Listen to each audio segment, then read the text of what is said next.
这边观众朋友有个疑义啊，是，怎么会跑到院长那边去呢？你问得好，因为我们这个民事诉讼法跟刑事诉讼法，对于法官应回避不回避的话，院长是可以出去委的。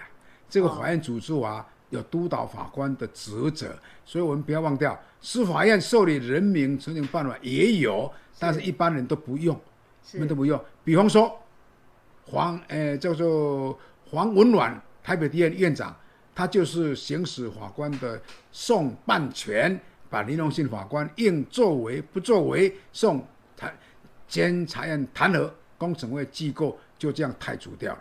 换言之呢，法官也不是没有人可以修理的啦。对。